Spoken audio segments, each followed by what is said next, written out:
નમસ્કાર દર્શક મિત્રો, નિર્માણ ન્યૂઝના ખાસ કાર્યક્રમ હોટ ટોપિકમાં આપની સાથે હું છું ધર્મી। હોટ ટોપિકમાં આજે વાત કરવી છે એ જ હીટવેવ વિશે, એ જ ગરમી વિશે કે જે અત્યારે ગુજરાતમાં હાવી છે અને જે પ્રકારે હીટવેવ અત્યારે જોવા મળી રહી છે એ ખૂબ જ ગંભીર દિવસો ચાલી રહ્યા છે। જો આપણે વાત કરીએ તો સામાન્ય ગરમી કરતાં અત્યારે જે દિવસો ચાલી રહ્યા છે એ દિવસોમાં જે તડકો પડી રહ્યો છે, જે ગરમીનો આપણે અનુભવ કરી રહ્યા છીએ, માત્ર ગરમી નથી, એ જીવલેણ ગરમી છે। જે પ્રકારે આપણે જાણીએ છીએ કે ગઈકાલે જ્યારે મતદાન હતું ત્યારે પણ 3 લોકોના જીવ ગયા છે। જો કે જીવ ગયા પાછળનું પણ કારણ અલગ અલગ હોઈ શકે છે, પણ જે પ્રકારે ગરમીના કારણે ગઈકાલે પણ જે લોકો હેરાન પરેશાન થયા છે અને આ સિવાય પણ અત્યારે ગરમીના કારણે કેટલી એવી સમસ્યાઓ સામે આવી રહી છે। કોઈ ડિહાઇડ્રેટ થઈ રહ્યું છે, કોઈને ગરમીના કારણે લૂ લાગી રહી છે અને આ પ્રકારની જે સમસ્યા છે એ સામે આવે છે। એટલે હવે સવાલ એ થાય કે આ પ્રકારની ગરમીમાં કઈ રીતે કાળજી રાખવી। સામાન્ય બાબતો તો આપણે જાણતા જ હોઈએ છીએ કે લીંબુ પાણી પીવું, ઠંડુ પાણી પીવું, તડકામાં ખૂબ ન ઊભું રહેવું, જો બહાર નીકળીએ તો શરીરને ઢાંકવું, પણ આ સિવાય દર્શક મિત્રો, કેમ કે આ ગરમી જે છે એ જીવલેણ છે, એટલે ડોક્ટર પાસેથી જ આજે આપણે જાણીએ કે આ ગરમી, જીવલેણ ગરમીમાં લોકો કઈ કઈ ભૂલ કરતા હોય છે સામાન્ય રીતે। કેમ કે જે પ્રકારે લોકો હવે એઆઈ અને ચેટ જીપીટીને નાની નાની બાબતે પૂછી રહ્યા છે પોતાની સમસ્યા, એ પણ આ જીવલેણ ગરમીમાં લોકો માટે ખતરનાક સાબિત થઈ શકે છે। એટલે ડોક્ટર પાસેથી આપણે આજે જાણીએ કે ખરેખર આ જીવલેણ ગરમીમાં કઈ કઈ બાબતની સાવચેતી રાખવી અને સાચો રસ્તો શું છે આ જીવલેણ ગરમીમાં સાવચેતી રાખવા માટેનો। ચર્ચા કરવા માટે આપણી સાથે જોડાયા છે પલ્મોનોલોજીસ્ટ ડોક્ટર અભિષેક પ્રજાપતિ અને સાથે જોડાયા છે ફિઝિશિયન ડોક્ટર વસંત પટેલ। સૌપ્રથમ આપ બંને એક્સપર્ટનું હાર્દિક સ્વાગત છે નિર્માણ ન્યૂઝમાં। સૌથી પહેલા જો ડોક્ટર વસંત, જે પ્રકારે હીટ વેવ અત્યારે છે, મારે આપણી પાસેથી સૌથી પહેલા એ જાણવું છે કે ગરમી સામાન્ય હોય છે, સામાન્ય તડકો આપણે જાણીએ છીએ, પણ આ વખતે આ જીવલેણ ગરમી છે, કયા કારણોસર આજે તડકો છે એ વ્યક્તિના શરીરને નુકસાન પહોંચાડી રહ્યો છે? કેમ આ વખતે આ જે હીટ વેવ છે એ લોકો માટે વધારે ગંભીર અને ભયાનક થતી જાય છે? ધાર્મી, જે હીટ વેવ અને હીટ સ્ટ્રોક અને ગરમીની વાત કરીએ તો છેલ્લા કેટલાય વર્ષોથી એન્વાયરમેન્ટ જે ચેન્જ થયું છે, પોલ્યુશન વધ્યું છે, જે ગ્રીન કવર છે એ ઘટ્યું છે, એના કારણે સતત પૃથ્વીનું ટેમ્પરેચર વધી રહ્યું છે। બીજી વસ્તુ એ છે કે આ વખતે જ ગરમી જીવલેણ નથી બની। આપણે બેક જઈશું તો ઓરિસ્સામાં, દિલ્હીમાં, ગુજરાતમાં ભૂતકાળમાં પણ ઘણા બધા લોકોના મૃત્યુ ગરમીના કારણે અને હીટસ્ટ્રોકના કારણે થયેલા છે અને ડે બાય ડે આ ગરમી વધવાની જ છે। કોઈ આપણી પાસે અત્યારે એવો કોઈ માસ્ટર પ્લાન દેશ પાસે કે આપણા રાજ્ય પાસે એવો કોઈ છે નહીં કે આપણે આ ગરમીને કંટ્રોલ કરી દઈએ કે 45 ડિગ્રી છે તો એને 42 કે 40 સુધી લાવી દઈએ। એ પણ એક પોસિબિલિટી દૂર સુધી આપણને દેખાતી નથી। જ્યારે ડેવલપમેન્ટના નામે ખૂબ મોટી સંખ્યામાં વૃક્ષો કપાતા હોય ત્યારે આ ચોક્કસ આવનારા સમયમાં વધવાનું છે। સાથે સાથે જે બિલ્ડિંગો બને છે એમાં એલિવેશનમાં બહાર જે ગ્લાસ વોલ જે લગાવવામાં આવે છે, એના લીધે રિફ્લેક્ટ થઈને, જે સૂર્યપ્રકાશ રિફ્લેક્ટ થઈને રોડ ઉપર જ પાછો પડતો હોય, એના કારણે પણ ખૂબ ટેમ્પરેચરમાં વધારો થઈ રહ્યો હોય છે। આપણે જનરલી તપાસ કરતા હોઈએ કે ભાઈ ટેમ્પરેચર બતાવતું હોય, હું મારો કાલનો અનુભવ કહું, હું ગાડી લઈને જતો હતો બહાર, તો ટેમ્પરેચર 42 બતાવે અને ગાડીમાં જયારે રોડ પર ગાડી હતી ત્યારે ટેમ્પરેચર એનું 44.5 બતાવતું હતું। એટલે રિયલ ટેમ્પરેચર આપણને 42, હવામાન ખાતું 42 બતાવતું હોય, પણ રિયલ ટેમ્પરેચર સિટીમાં આ બધા ઘણા બધા કારણોના કારણે ટેમ્પરેચર જે રિયલ હોય છે એનાથી વધી જતું હોય છે। ત્યારે સામાન્ય માણસે જે રૂટીન જે વસ્તુ છે કે હીટ સ્ટ્રોક થી બચવા માટે શું કરવું જોઈએ, એ સામાન્ય જે ઘરગથ્થુ અને પોતાના જરૂરિયાત, દિવસમાં એની જરૂરિયાત હોય, નોકરી ધંધો હોય, આર્થિક જરૂરિયાત હોય, કમાવા માટે પણ જવું પડશે, ઘરે બેસીને કઈ કમાવાનું નથી, એટલે એના સિવાય કોઈને બહાર જવાનું ના હોય, કામ ના હોય, કોઈ એવું અગત્યનું, તો મહેરબાની કરીને 11 થી 6 સુધી તમે ઘરમાં જ બેસી રહો. આ તમારા માટે પહેલામાં પહેલો ઉપાય છે આ ગરમીથી બચવા માટે. ગઈકાલે ચૂંટણી દરમિયાન આટલા બધા ટેમ્પરેચરમાં આપણે જોયું કે 3 જણાના મૃત્યુ થયા. ખૂબ દુઃખદ વાત છે, ભગવાન એમના આત્માને શાંતિ આપે.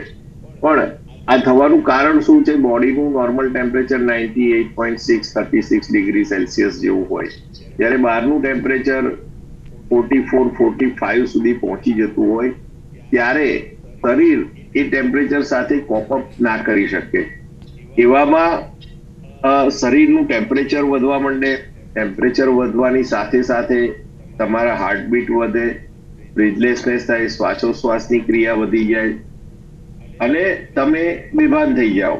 અને વધારે પડતા હાર્ટ રેટ ને બધું વધતું હોય ક્યારેક આ ગરમીના લીધે 104-5 ટેમ્પરેચર, ઘણી વાર અમારી ઓપીડીમાં 106.5 સાથેના પણ પેશન્ટો આવેલા હોય છે.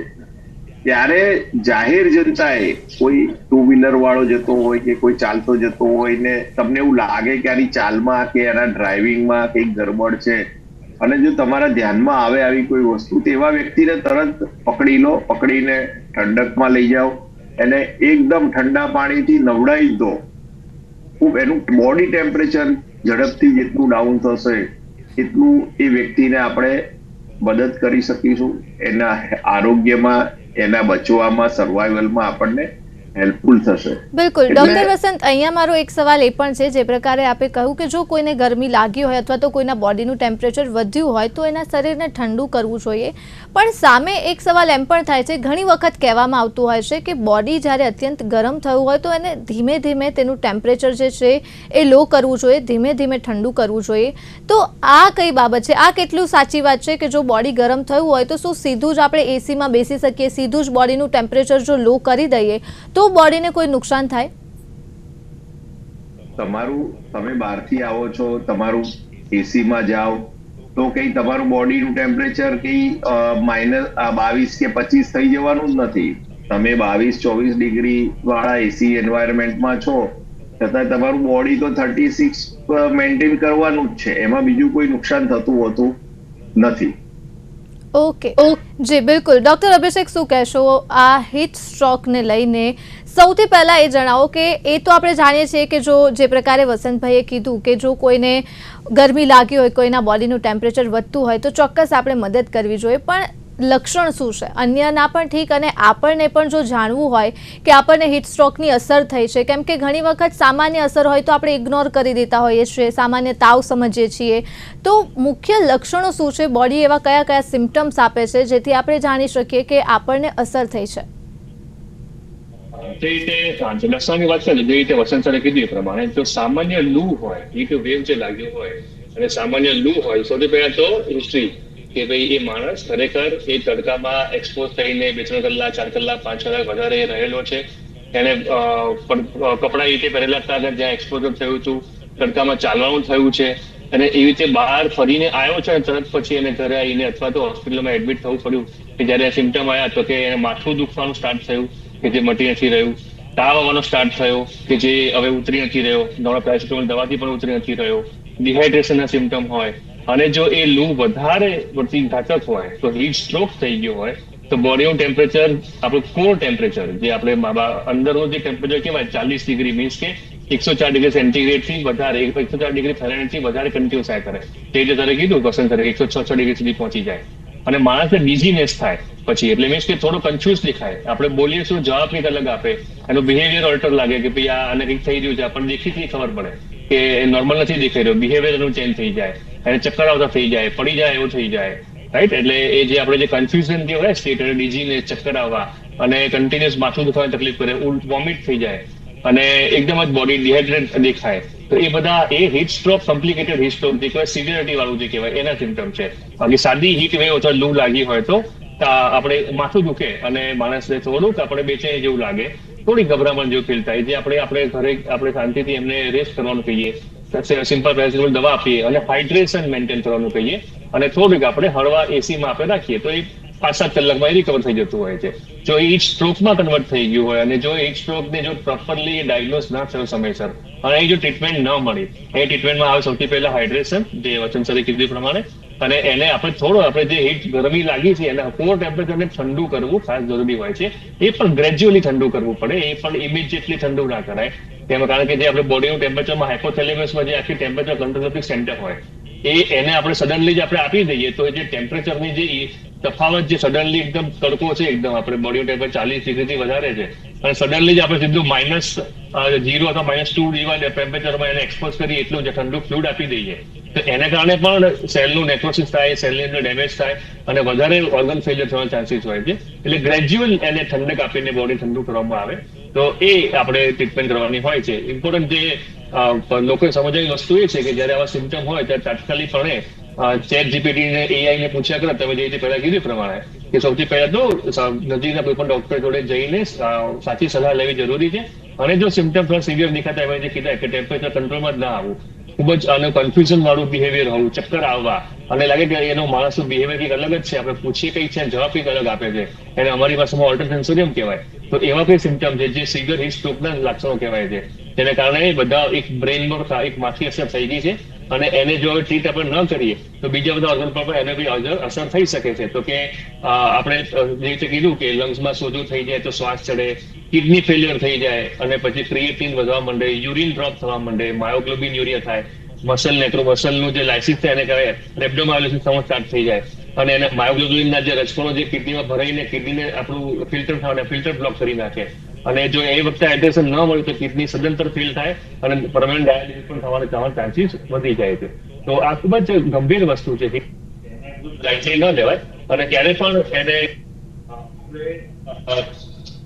ડોક્ટરની સાચી સલાહ વગર જાતે જ આપણે એની ટ્રીટમેન્ટ ન કરાય અને જ્યારે સિમ્ટમ થોડા સિરિયસ દેખાતા હોય ત્યારે ઘરે રાખીને ટ્રીટમેન્ટ ન કરવી જોઈએ. જરૂર પ્રમાણે ભલે આપણને એવું લાગતું હોય સાદી લૂજ છે, પણ જો આપણને એવું લાગતું હોય કે સિમ્ટમ થોડા કન્ફ્યુઝિંગ છે તો નજીકના કોઈ પણ ડોક્ટરની સાચી સલાહ લેવી ઇન્સાફ. બિલકુલ. અને ડોક્ટર અભિષેક, વીકનેસને લઈને એક સવાલ કે વીકનેસ જે હોય ઘણી વખત એવું પણ થઈ શકે કે વર્કલોડના કારણે અથવા તો અન્ય કોઈ કારણોસર પણ વીકનેસ આવી હોય, તો વીકનેસ જે છે એને કઈ રીતે પારખવી કે આ લૂ લાગવાથી જ વીકનેસ આવી રહી છે કે આ માત્ર સામાન્ય વીકનેસ છે, કોઈ સમય મર્યાદા વીકનેસની અથવા તો વીકનેસ આવે ત્યારે પણ એવા કોઈ પર્ટિક્યુલર સિમ્ટમ્સ હોય કે જેથી ખબર પડે કે આ વીકનેસ જે પર્ટિક્યુલર છે એ નોર્મલ છે અથવા તો પછી આપણને હીટ સ્ટ્રોકની અસર થઈ છે? હીટ વેવ અને સામાન્ય વીકનેસ એ એક અલગ વસ્તુ છે. સામાન્ય વીકનેસ અને આપણે જે લૂ લાગવી કે હીટ સ્ટ્રોક છે તરત જ ખબર પડી જાય, એમાં કોઈ કન્ફ્યુઝન ન હોય. એટલે કે સામાન્ય વીકનેસ સૌથી પહેલા તો વીકનેસ કેમ હોય? માણસને નોર્મલ વીકનેસ વર્ષોથી ઘણા સમયથી રહે છે કે પછી હમણાં જ એને ડેવલપ થઈ છે કે જે 10-15 દિવસમાં અઠવાડિયામાં થઈ છે? કે જો અઠવાડિયામાં થઈ છે તો બીજા બધા ઘણા રીઝન હોય છે. હીટ સ્ટ્રોકને કારણે જ વીકનેસ આવે કોઈ જરૂર નથી હોતું. એના તો ભલે ઘણા બધા રીઝન એ ડોક્ટર અમે લોકો ચેક કરતા હોઈએ છીએ. ડાયાબિટીસ પર ડાયગ્નોસ થાય ત્યારે પણ વીકનેસ આવે, તો શરીરમાં કોઈ ઇન્ફેક્શન થયું હોય ત્યારે પણ વીકનેસ આવે. શરીરમાં આપણે અત્યારની સિઝનમાં વાત કરીએ તો અત્યારે ડિહાઇડ્રેશન, ડાયરિયા પણ બધા ખૂબ ચાલી રહ્યા છે, ડાયરિયાના કેસીસ પણ આવી રહ્યા છે, તેના કારણે પણ વીકનેસ હોઈ શકે. એટલે હીટ મેં કીધું કે જે લૂ લાગી હોય એના કારણે જે મેઇન સિમ્ટમ હોય સૌથી પહેલા માથું દુખે અને થોડુંક બેચેની લાગે અને શરીર થોડું આપણે વીકનેસ લાગે, એ તો તરત ખબર પડી જાય. અને જો માથું દુખ્યા વગરની એમને બીજા કોઈ સિમ્ટમ વગરનું બીજા કોઈ બોડીના સિસ્ટમના રોગને રિલેટેડ વીકનેસ હોય તો એ તો અમે ડોક્ટર શાંતિથી આપણે સરખી રીતે આપણે જો સવાલ જવાબ કરીએ એના પરથી આઈડિયા આવી જાય. એટલે હીટ લૂ વગર છે, હીટ સ્ટ્રોક છે તો તાવ આવે, સામાન્ય લૂ હોય તો માથું દુખે, થોડું બેચેની જેવું થાય, વોમિટિંગ જેવું થાય, એની સાથે વીકનેસ હોય. અને જો હીટ સ્ટ્રોક છે તો માણસ કન્ફ્યુઝ થઈને બેચેન દેખાય, પડી જાય, ઓલ્ટર સેન્સરમાં જતો રહે અને કન્વર્ઝન ખેંચ આવી શકે અને ફીવર જે છે એ કન્ટિન્યુઅસ આવ્યા કરે વધ્યા કરે, એ ટેમ્પરેચર કંટ્રોલમાં આવે જ નહીં દવાથી.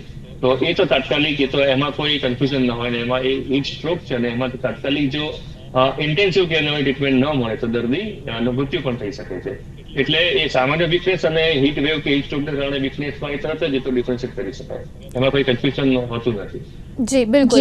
ડોક્ટર વસંત, હવે વાત કરીએ આપણે હીટ સ્ટ્રોકમાં જે પ્રકારે આપણે આપણા ન્યુટ્રિશનની વાત કરતા હોઈએ છીએ. કહેવામાં આવે છે કે તમે ઠંડા પીણા પીઓ, લીંબુ શરબત પીઓ, ORSની વાત થતી હોય છે, પણ ઘણી વખત એવું બને છે કે ખ્યાલ જ નથી હોતો લોકોને કે કેટલી માત્રામાં કઈ વસ્તુ લેવી જોઈએ, કઈ વસ્તુ ન લેવી જોઈએ. જેમ કે જો ગરમી હોય તો કોલ્ડ ડ્રિંક્સ લોકો વધારે પીતા હોય છે, પણ એ કોલ્ડ ડ્રિંક્સનું પણ એક પ્રમાણ હોય છે અને પીવું જોઈએ કે નહીં એ પણ એક સવાલ છે. બીજો સવાલ કે જેમ જો લીંબુની આપણે વાત કરીએ તો લીંબુ પણ બોડીમાં ઇન્ટેક કરવા માટેની ચોક્કસ માત્રા હોય છે, પણ કેમ કે ગરમી છે એટલે ઘણા લોકો એવા હોય છે કે જે ઓવરડોઝ કરી દે છે લીંબુનું અને લેમન વધારે ઇન્ટેક કરે છે. તો મને એ જણાવો કે હીટ સ્ટ્રોક દરમિયાન કયા કયા પ્રકારનું જે ડાયટ છે એ ફોલો કરવું જોઈએ, અને ખાસ કરીને અનેક ગેરમાન્યતાઓ હોય છે હીટ સ્ટ્રોકમાં કે આ વસ્તુ પીવી જોઈએ, આ વસ્તુ ખાવી જોઈએ, તો એ ગેરમાન્યતા વિશે પણ સમજાવો.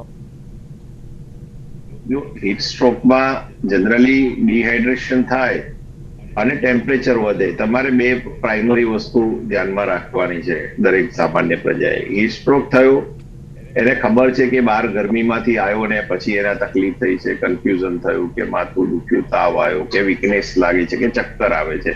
આ જનરલ સિમ્ટમ્સ જે અભિષેકભાઈએ કહ્યા એ પ્રમાણે બરાબર છે. અને આના સિવાય ક્યારેક વોમિટિંગ થાય અને ક્યારેક માણસ બેભાન પણ થઈ જાય. આ પરિસ્થિતિ નિર્માણ થાય તાત્કાલિક તમે 108 બોલાવો અથવા તો નજીકના તમારી કોઈ પણ સારી હોસ્પિટલ હોય ત્યાં જઈને એડમિટ થઈ જાવ. સામાન્ય સિમ્ટમ્સમાં તમારું બોડી ગરમીના કારણે શરીરમાંથી જે પાણી હોય એ ગરમીના કારણે નીકળી જતું હોય, એટલે બોડીમાં ડિહાઇડ્રેશન થાય. એટલે તમારે પાણી જે નીકળી ગયું છે શરીરમાંથી એને રિપ્લેસ કરવાનું છે. રિપ્લેસ કરવા માટે અત્યારે લીંબુ શરબત છે, આયુર્વેદિક પ્રમાણે વરિયાળીનું અને ખડી સાકરનું તમે પાણી પીવો આ ગરમીમાં તો એ પણ ઠંડક આપતું હોય છે. હવે કોલ્ડ ડ્રિંક્સની વાત કરીએ. કોલ્ડ ડ્રિંક્સમાં ખૂબ મોટા પ્રમાણમાં સુગર આવતી હોય છે, એટલે જો ડાયાબિટીસ વાળા હોય તો એને એનું પણ ધ્યાન રાખવું પડે કે ભાઈ કોલ્ડ ડ્રિંક્સ ના પીવાય. એને લીંબુ શરબત સાથ થોડું પી શકે, બીજા ફ્રૂટ જ્યુસ છે એ પી શકે, એવું કરવું જોઈએ.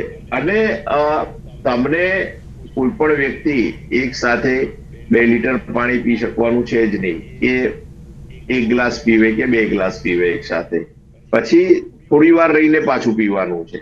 એટલે ઓવરહાઇડ્રેટ થઈ જાય પાણી પીવાથી એવી તો કોઈ પોસિબિલિટીઝ ક્યારેય બનતી નથી, સિવાય કે હોસ્પિટલમાં રિક્વાયરમેન્ટ કરતા વધારે આઈવી ફ્લુઇડ અપાઈ જાય તો એ પોસિબિલિટીઝ ક્યારેક ઊભી થતી હોય. પણ ઓરલી જ્યારે એનું કિડની ફંક્શન ને બીજું બધું નોર્મલ હોય ત્યારે એ બોડી એનું બધું મેન્ટેન કરતી હોય છે. ક્યારેક કોઈ પેશન્ટ રિનલ ફેલિયર વાળું હોય અને એનો ઇન્ટેક મેન્ટેન કરવાનો હોય, ઇન્ટેક આઉટપુટ, યુરિન આઉટપુટ ને ઇનપુટ્સ, એવા કિસ્સામાં ધ્યાન રાખીને આપણે હાઇડ્રેશન ને એ બધું કરવું પડતું હોય છે. બાકી જનરલ તો બીજા કોઈ ઇસ્યુ ઓરલી લેવામાં ડાયાબિટીસ, બ્લડ પ્રેશર હોય તો સોલ્ટ, અને રિનલ ફેલિયર હોય તો એનું જે ઇન્ટેક આઉટપુટ જે ડોક્ટરે એડવાઇસ કર્યું હોય એ પ્રમાણે મેન્ટેન કરવાનું રહે. હાર્ટ ફેલિયરનું પેશન્ટ હોય તો એને પણ થોડી કાળજી રાખવાની રહેતી હોય છે. બિલકુલ. અને ડોક્ટર વસંત, એવી કોઈ પર્ટિક્યુલર વસ્તુ, એવું કોઈ ફૂડ કે એવું કોઈ વેજીટેબલ કે ફ્રૂટ કંઈ પણ કે જે આ ગરમીમાં, ઉનાળામાં સખત રીતે અવોઇડ કરવું જોઈએ? એવું તો અત્યારે જે આપણને ફ્રૂટ ને ફૂડ અને શાકભાજી એમાં ઘણી બધી વસ્તુ પોલ્યુટેડ મળતી હોય છે. એટલે આપણે તરબૂચ બધા અત્યારે વધારે ખાતા હોય છે. આપણે જોઈએ છીએ તમારે બધી ન્યૂઝ ચેનલોમાં કે તરબૂચને ઇન્જેક્શનો આપતા હોય છે અને એના લીધે એનું કોન્ટામિનેશન થાય અને એ તરબૂચ ખાધા પછી ડાયરિયા સાથેના પેશન્ટ અમારી પાસે ઘણા બધા આવતા હોય છે. એટલે અમે એકવાર તો ના જ પાડીએ કે ભાઈ તરબૂચ અત્યારે ખાવા યોગ્ય નથી, તમે લાવો છો તો તમે થોડી ચોકસાઈ કરો કે ભાઈ આ વેપારી જે વેચે છે એની પાસે પ્રોપર તરબૂચ આવ્યા છે કે નહીં. એટલે જનરલી આ બધી કાળજી રાખવી જોઈએ એવું મારું માનવું. બિલકુલ સાચી વાત છે. તરબૂચની જેમ કેરીમાં પણ એ જ સવાલ ઉઠતા હોય છે કે જે અત્યારે ઉનાળામાં ભરપૂર ખાવામાં આવશે, પણ કેરી કેટલી વિશ્વસનીય છે, એ ફ્રૂટ કેટલું સારું અને રિયલ છે, એ સવાલ કેરીમાં પણ ઉઠતા જ હોય છે. સાચી વાત છે આપણે. ડૉક્ટર અભિષેક, બાળકોની જો ખાસ વાત કરીએ આપણે, તો બાળકોને સૌથી જલ્દી ગરમી લાગી જતી હોય છે, સૌથી વધારે બાળકોને અસર થતી હોય છે. આ સમયમાં હીટસ્ટ્રોકના અત્યારે સમયમાં પેરેન્ટ્સે કઈ બાબતે ધ્યાન રાખવું જોઈએ, બાળકો ઉપર કઈ રીતે ધ્યાન રાખવું, ડાયટ, એમનું ન્યુટ્રિશન જે છે કઈ પ્રકારે ધ્યાન રાખવું, જેથી કરીને બાળકો જે છે, અને કેમ કે અત્યારે વેકેશનનો સમય છે એટલે બાળકો પણ ઘરની બહાર ઘણીવાર વખત નીકળતા હોય છે, રહેતા હોય છે, તો અત્યારે પેરેન્ટ્સે કઈ રીતે કાળજી રાખી શકાય?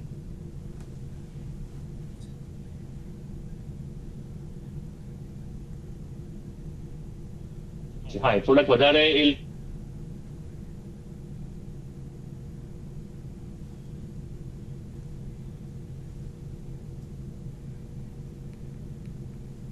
આપણે માથું ઢાંકી રાખવાનું છે બાળકને.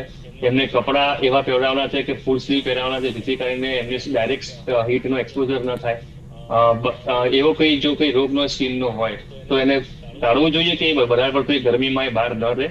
અને હાઇડ્રેશન ધીમે ધીમે અમુક સમય એમને આપણે પાણી પીવડાવતા રહીએ, લીંબુ પાણી પીવડાવતા રહીએ, ORS પીવડાવતા રહીએ. જો એ અમુક સમય એમને બોડીને હાઇડ્રેટ કરતા રહીએ તો ડેફિનેટલી એમને હીટ સ્ટ્રોક કે હીટ લૂ લાગવાના ચાન્સીસ આપણે ઘટાડી શકીએ છીએ. એટલે હા, બાળકોમાં મેચ્યોરિટી ના હોય અને એ વધારે સમય અત્યારે વેકેશનને કારણે બહાર તડકામાં 11 થી 4 કે 11 થી 5 એ કન્ટિન્યુઅસ રમે, તો જેમ એડલ્ટ કે વૃદ્ધ માણસને પણ એને કારણે લૂ લાગી જાય અને એની અસર થાય હીટ સ્ટ્રોકની, હીટ વેવની, એવી જ બાળકને પણ થઈ શકે છે. તેના કારણે જે સિમ્પલ આપણે પ્રિવેન્ટિવ મેજર કીધા, આપણે જે વસંત સાહેબે કીધું કે આપણે શરીરને ઢાંકવાનું છે, જેથી કરીને ડાયરેક્ટ સનનો એક્સપોઝર ના થાય, અને આપણે બોડીને હાઇડ્રેટ રાખવાનું છે. બોડીને આપણા સેલ જે પાણીથી ભરેલા હોય, તો આપણે આ ડિહાઇડ્રેશન મેઇન થાય છે. લૂ લાગે એટલે આપણું બોડીનું ટેમ્પરેચર વધે છે અને પછી બોલના સેલમાંથી પાણી ઘટે છે, અને એ કન્ટિન્યુઅસલી ઘટતું રહે છે. અને ઘણા હીટનું એટલું બધું એક્સપોઝર હોય, તડકો એટલો બધો વધારે હોય, 45 ડિગ્રી જેટલી ટેમ્પરેચર પહોંચી જાય છે બપોરે, અને ત્યારે કન્ટિન્યુઅસલી એ એટલો બધો ગરમ આપણો તડકો બોડીના સેલથી એક્સપોઝ થાય એટલે બોડીના સેલને એક મેજર લેવલથી ડિહાઇડ્રેટ કરે, અને જેને કારણે આ બધી બોડીમાં આપણને તકલીફ જોતા હોઈએ છીએ. તો એ સિમ્પલ જ છે કે આપણો જે સનનો એક્સપોઝર છે, આપણે કમ્પલસરી બાળકને ટોપી પહેરી પહેરાવવા, આપણે મોકલવા, ફૂલ સ્લીવના કપડા પહેરાવવા, અને વધારે પડતું એક્સપોઝર કન્ટિન્યુઅસ એને ટાળવું. અને વચ્ચે એટલીસ્ટ કલાકે એને બોલાવીને પાણીથી હાઇડ્રેટ કરતા રહીએ, લીંબુ પાણી પીવડાવતા રહીએ, ORS પીવડાવતા રહીએ. અને બને એટલું બહારનું આપણું કોઈ પણ ફ્રૂટ જે હોય, બહારના ફ્રૂટો જે ઓપ્શન કીધા, એ કાળજી રાખીને એમને ન ખવડાવવા જોઈએ. જ્યાં પણ તમે બીજી વાત કરી કે જ્યાં પણ આપણે ચલો ફ્રૂટ્સ, તો આપણે એવું ના કહી શકાય કે કયું ફ્રૂટ આ ન જ ખાવું જોઈએ, પણ જે કઈ ફ્રૂટ આપણે કહીએ એ આપણે ચોકસાઈથી લીધેલું હોય. અત્યારે શેરડીનો રસ વધારે બહુ મળે છે, શેરડીનો રસ બધી જગ્યાએથી ન પીવો જોઈએ આઈડિયલી. જ્યાં આપણને લાગતું હોય કે ખરેખર જ્યાં આગળ હાઇજીન પ્રોપરલી મેન્ટેન થઈ રહી છે, એવી જ જગ્યાઓ, બહુ લિમિટેડ જગ્યા હોય છે, એવી જગ્યાએથી પીવે તે બેટર છે. કારણ કે એને આના પછી પણ ઘણા બધા પેશન્ટ અત્યારે ઓલરેડી આવી રહ્યા છે કે શેરડીનો રસ પીધો અને પછી ડાયરિયા સિવિયર એટલા બધા થઈ ગયા કે જેને કારણે ડિહાઇડ્રેશન થઈને, રિનલ ફેલિયર થઈને 3 થી 4 દિવસ હોસ્પિટલાઇઝ કરવા પડે છે, અને પછી એમનું રિકવર થાય છે. એટલે આ બધા જે નોર્મલ જે આપણે પ્રિવેન્ટિવ જે કાળજી રાખવાની હોય, એ જ સેમ જ કાળજી આપણે બાળકો માટે અને વૃદ્ધો માટે પણ રાખવી જોઈએ. જેને કારણે આપણે આ ગરમીની સિઝનમાં બાળકો, વૃદ્ધો, એડલ્ટ બધા, અને જેને ઓલરેડી ડિઝીઝ છે, એ લોકોને આપણે હીટ વેવ, હીટ સ્ટ્રોકથી આપણે પ્રિવેન્શન આપી શકીએ છીએ. બિલકુલ. અને આજની ચર્ચાનો છેલ્લો સવાલ એ જ કે જે મોટા ભાગના લોકો હીટસ્ટ્રોકમાં અથવા તો અન્ય પણ કોઈ જો સમસ્યા હોય તો એમાં મોટા ભાગે ભૂલ કરતા હોય છે, એ છે એઆઈને પૂછવું. અને હવે તો ડૉક્ટર અભિષેક, એટલી હદે આ સમસ્યા વધી ગઈ છે કે ડૉક્ટર પાસે ભલે ગયા હોય, કન્સલ્ટ કર્યું હોય, ડૉક્ટરે જે મેડિસિન આપી હોય, એ પણ પછી પાછું ફરીને એઆઈને જ પૂછે છે કે શું આ મેડિસિન કેટલી યોગ્ય છે. હવે જે લોકો છે એઆઈને આટલા ટ્રસ્ટ કરતા થયા છે, શું કહેશો? કેમ કે એક સર્વે પ્રમાણે ડૉક્ટર અભિષેક, એઆઈ જે છે 80 થી 90% જવાબ ખોટા આપે છે, ખોટું ગાઈડન્સ આપે છે એઆઈ લોકોને, પણ તેમ છતાં પણ લોકો સમજી નથી રહ્યા. છેલ્લે શું કહેશો એ લોકોને કે જે એઆઈને પૂછીને પોતાના સ્વાસ્થ્ય સાથે ચેડા કરતા હોય છે? પેલું છે એ અત્યારે અમે ડોક્ટર ઘણું જ ફેસ કરી રહ્યા છે રિલેટિવ જોડે કાઉન્સેલિંગની અંદર. અને તમે જે કીધું એ પ્રમાણે એ કેવું છે કે એ પ્રોમ્પ્ટ કેવી રીતે આપવો એ સમજવું ખૂબ જ જરૂરી છે. આર્ટિફિશિયલ ઇન્ટેલિજન્સ, ChatGPT બહુ સારી વસ્તુ છે, પણ એનો સદુપયોગ આપણે કરીએ, સારી રીતે યુઝ કરીએ. આપણને પહેલા યુઝ કરતા આવડવો જોઈએ. એને કેવી રીતે પ્રોમ્પ્ટ આપીએ તો સાચો આન્સર આપણને મળે, અને જે આન્સર મળે છે રિલાયબલ છે કે નહીં એ એક્સપર્ટ સમજી શકશે. ધારો કે મેડિકલનું ન્યૂઝ, મેડિકલની અપડેટ અમને ખબર હોય ડોક્ટર્સને, તો એ કદાચ એ એઆઈ નો અમે જો અમુક પણ યુઝ કરીએ જ્યાં કન્ફ્યુઝન હોય, પણ હવે એ આન્સર આવ્યો છે એ એકચ્યુઅલી જો એપ્રોપ્રિએટ હોય તો અમને ખબર પડશે કે ના આ એપ્રોપ્રિએટ આન્સર છે. અને જે આન્સર અમુક ટાઈમે હીટ ધારો કે આપણે કોઈ માણસ નોર્મલ માણસ રાખે હીટ સ્ટ્રોકમાં કોમન સિમ્ટમ શું હોય તો કે માથું દુખે છે, બરાબર. હવે એને કહે કે ભાઈ મને હેડેક થાય છે આટલા દિવસથી કે મને 5-6 દિવસથી હેડેક થઈ રહ્યું છે અને હું મૂકે તો એ તો પેલું ક્રોસ આપી દેશે ઇન્ફોર્મેશન કે તમને બ્રેનમાં ટ્યુમર હોઈ શકે, તમને મગજનો ટીબી થઈ ગયેલો હોઈ શકે, તમને મગજમાં હેમરેજ હોઈ શકે, બરાબર. તો હવે એ આન્સર કે એપ્રોપ્રિએટ ના કહેવાય, એ ડોક્ટરને ખબર પડે કે ભાઈ આ તને સિમ્ટમ તે શું લખ્યા છે અને આન્સર શું આવ્યો. હવે આ અત્યારે તારા જે સિમ્ટમ જે છે એને આપણા બ્રેન ટ્યુમર કે હેમરેજ ને કોઈ લેવા દેવા જ નથી. એટલે આ વસ્તુ જી બિલકુલ ડોક્ટર અભિષેકના નેટવર્કમાં કોઈ સમસ્યા લાગે છે. ડોક્ટર વસંત આપ આ સવાલને પૂર્ણ કરશો. ડોક્ટર વસંત છેલ્લે એઆઈ ને લઈને કે જે પ્રકારે લોકો ગાંડાની જેમ એઆઈ ઉપર ભરોસો કરી રહ્યા છે, શું કહેશો એ લોકોને? એટલે સિમ્પલ આન્સર કહી શકાય કે ભાઈ ડોક્ટર અભિષેક આપણે વસંતભાઈ પાસે જવાબ મેળવી લઈએ. જી વસંતભાઈ. અભિષેકભાઈએ કહ્યું ને કે એઆઈ પાસે કમ્પ્લીટ ઇન્ફોર્મેશન ના હોય, ગ્રોસ હોય છે. સાથે હું તો જનરલ પબ્લિકને આપના માધ્યમથી એવું સ્પષ્ટ કહેવા માંગુ છું કે તમે એઆઈ નો ઉપયોગ હિસ્ટ્રી માટે કરી શકો, જીઓગ્રાફી માટે કરી શકો, પોલિટિકલ એનાલિસિસ માટે કરી શકો, કોઈ બીજા ડેટા હોય ગવર્મેન્ટના એના માટે કરી શકો. એ બધા ડેટા એ લોકો પરફેક્ટ આપી શકે. પણ રિગાર્ડિંગ હેલ્થ, મેડિકલ ફિલ્ડ માટે એઆઈ નો એક્સક્લુઝિવ ઉપયોગ કરવો હોય તો ફક્ત ડોક્ટરોએ જ કરવો. તો એ પોતે એનું ઇન્ટરપ્રિટેશન કરી પ્રોપર કરી શકે જ્યારે જરૂર પડે ત્યારે. બાકી સામાન્ય પ્રજા, હું તમને મારા ત્યાં એક દાખલો આપું છું. અભિષેકભાઈએ કહ્યું એક પેશન્ટ આવ્યું, એને હેડેક માટે આવ્યું, મને કે સાહેબ મારે સીટી સ્કેન કરાવવું છે, લખી આપો, મને માથું દુખે છે, બરાબર. મેં એને ના પાડી, મેં તારે જરૂર નથી. છતાં દવા લઈ ગયું, બીજા દિવસે પાછું આવ્યું, મને કે ના સાહેબ લખી આપો. મેં તારું નોર્મલ જ આવશે. કરાવી ના આવ્યો, પછી મને કે સાહેબ આ મને એઆઈએ કહ્યું હતું એટલે પછી મારે કરાવો તો જ, કે સાલું અંદર ટ્યુમર હોય તો. This is real incidence. એટલે આવા લોકો એઆઈ થી બિલકુલ ગેરમાર્ગે દોરાતા હોય છે. અને પછી બ્લેમ શું આવે કે ભાઈ ડોક્ટરો ખોટી તપાસ કરાવે છે. અરે ભાઈ તમે એઆઈ નું પકડીને તમે દોડો છો લેબોરેટરીમાં અને સીટી સ્કેન કરાવવા, જેની કોઈ જરૂરિયાત નથી હોતી. એટલે સામાન્ય પ્રજાએ, નોન મેડિકલ માણસોએ બહુ એઆઈ નો ઉપયોગ મેડિકલ ફિલ્ડ માટે મારી દ્રષ્ટિએ ના કરવો. એ કન્ફ્યુઝ કરશે, મિસગાઈડ કરશે અને તમને જ નુકસાન કરશે. બિલકુલ, ખૂબ સાચી વાત કરી છે આપે. ડોક્ટર વસંત અભિષેક, આ બંને એક્સપર્ટનો ખૂબ ખૂબ આભાર અમારી સાથે જોડાવા બદલ અને ખૂબ જ ઇન્ફોર્મેટિવ વાત કરવા બદલ. ફરી એક વખત આપનો આભાર. તો દર્શક મિત્રો, આજના હોટ ટોપિકમાં માત્ર આટલું જ. આ હીટ વેવના સમયમાં આશા રાખે કે આપ પણ ખૂબ સુરક્ષિત રહો, આપના પરિવાર સાથે રહો અને સ્વસ્થ રહો. હાલ મને આપશો રજા. નમસ્કાર.